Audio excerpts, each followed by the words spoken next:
what I'll use on this particular video is the empty function, just as a simple way of checking to make sure that there is data in the required text boxes that I want to set up. So what I'll do on the first part of this is just graphically make it look like something's going to need to be required. And so what I'll do after the first name here is I'll go ahead and put in an asterisk, and usually they're red.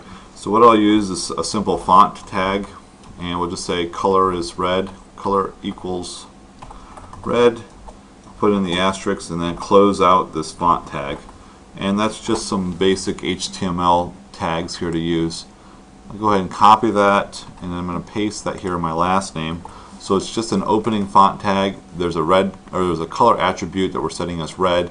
We close the opening part of that tag, we put in the asterisk, and then we close the font section altogether. If I save it and refresh it, you'll see that there's two red asterisks in there. So we're going to make first name and we're going to make last name both required fields. And so what I'm going to do over here in my code for the PHP is I'll just get rid of those echo statements. And what I'll do on this particular one is we're going to test to see if it's empty, meaning if it's empty, then they never entered anything in there. And so what I'll do is it's called a nested if statement. I'm going to put an if statement within this if statement here. So I've got right now, if the post button has been submitted, then the code that's between this opening curly brace and this ending curly brace will execute. So when that happens and the submit button has been pressed, we're going to check to see if the first name had anything in it.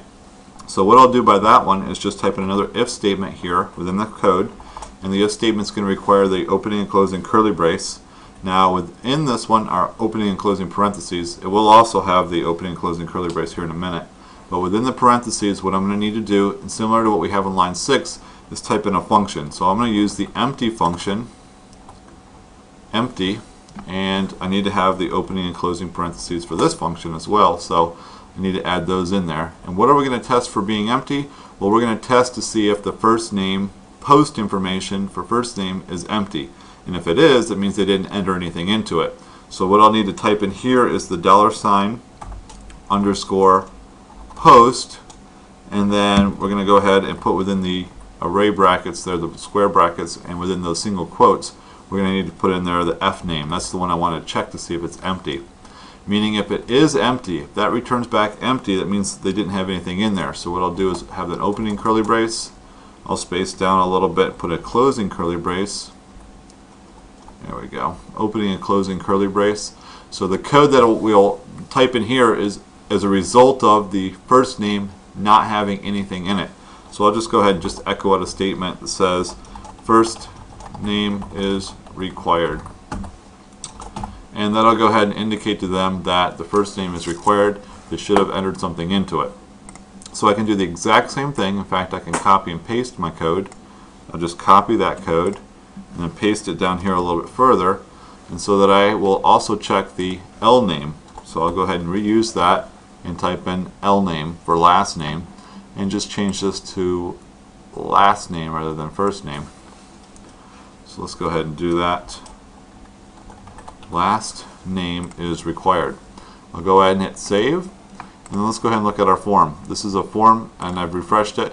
It has not had the submit button or the go button pressed yet on this particular form, so you can see that there's nothing here, and when I refresh the page, it doesn't have to resend any information because it doesn't pull anything from the post.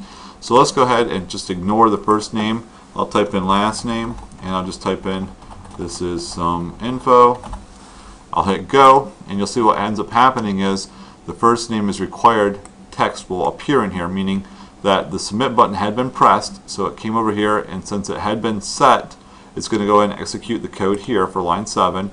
Line 7 checks to see if the first name was set or is empty, I'm sorry, and it is empty, so it's going to echo out this first name is required. Then it's going to go down through my code and check to see if last name had anything or if it was empty. Last name was not empty, so it did not echo out the last name is required. So this is kind of just a simple way of setting up something to put in there for required fields within your forms on PHP.